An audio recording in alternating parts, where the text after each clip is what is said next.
right to freedom of expression to distort the position expressed during any voting season.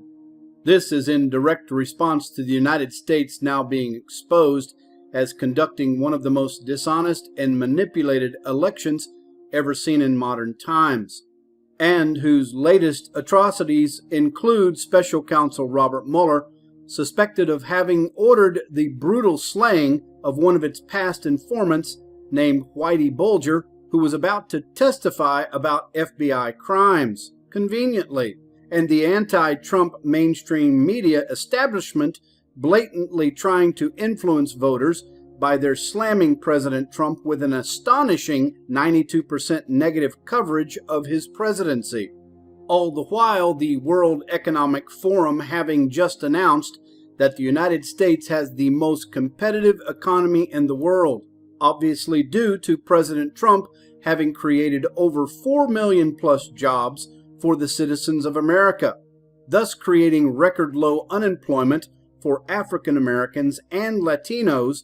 One consuming only leftist mainstream media could rightfully get the impression that in less than 2 years since taking power, President Trump has turned America into a racist, despotic nightmare that only the Democrat Party could save, but who obviously forgot to warn the rest of the world of what President Trump has done, as evidenced by the tens of thousands of illegal brown-skinned Central American migrants who are now battling with Mexican police as they surge towards the U.S. southern border.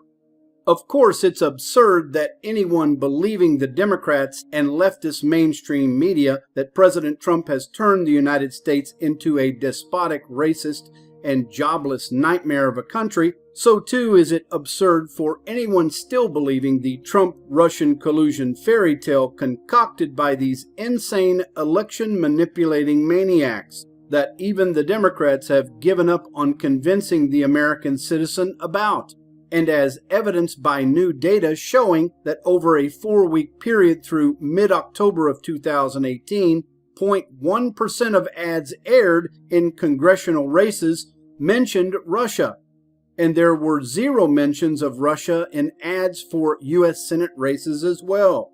So, with their being denied having the Trump-Russian collusion fairy tale to influence the American citizen into voting for them, the Democrats and their leftist mainstream media allies fell back upon one of their tried and true manipulative election tactics of calling everyone opposing them racists, that in the past week alone has seen CNN's host Don Lemon declaring the white men are now the biggest terror threat the American citizens have ever faced in its history, who was quickly joined, obviously by the New York Times, saying that any white voter who doesn't vote for a Democrat African-American candidate is a white national terrorist, but both of whose pronouncements utterly failed to reality check, as it is only media and Democrat-inspired leftist mobs who have been documented over 600 times violently attacking Republican Party Trump supporters,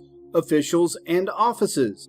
And of course, joining with the Democrats, leftist media, and tech giants to manipulate the American people before this crucial election, this report states that are the elites of Hollywood, whose favorite celebrity ice cream company Ben & Jerry's has now created for them a new flavor called Pecan Resist. They can soothe themselves with once President Trump is destroyed. That is apparently much needed, as evidenced by Hollywood producer Chuck Lorre inserting into his popular television program Big Bang Theory a flashcard calling for God to destroy all Trump supporters. Famous Hollywood actor Jim Carrey releasing his latest painting showing President Trump and his supporters being thrown into hell. Equally famous Hollywood character actor James Cromwell warning of the blood will be in the streets if Democrats don't win this election. And global Hollywood icon Barbra Streisand telling everyone that if the Democrats don't win, she's going to move to Canada. Well, hopefully. But whom someone should tell before she goes that the Canadian province of Ontario has just slashed its minimum wage and gutted labor standards. The Canadian province of Quebec just saw its pro-Trump anti-immigration party winning in a landslide victory, and whose national healthcare system has just been voted by international experts to be the worst in the entire industrialized world. But Barbara's rich, so she don't care. In spite of this massive Democrat leftist media tech giant and Hollywood attempting to manipulate the midterm elections, this report concludes that the American citizens are still refusing to be brainwashed by this onslaught of anti-President Trump propaganda, and that sees them preparing to throw out the power the most leftist governor in their nation, Kate Brown from the state of Oregon, and put in her place Newt Bueller, who will become the first Republican Party governor in the state in over 40 years, with these leftist elites becoming even more horrified at new polls showing President Trump's support among African American voters has risen to the historic level of 40%, thus causing the Democrats to proclaim that millennial voters will give them the blue wave needed to sweep them into power. But that stands in stark opposition to what these millennials themselves are saying about this election cycle. Samantha, age 22, who isn't voting because the 2016 election was such a delusional experience, she's crushed and can't bring herself to believe her vote counts because her chosen candidate lost. Or Reese, age 23, who is a borderline socialist, or was.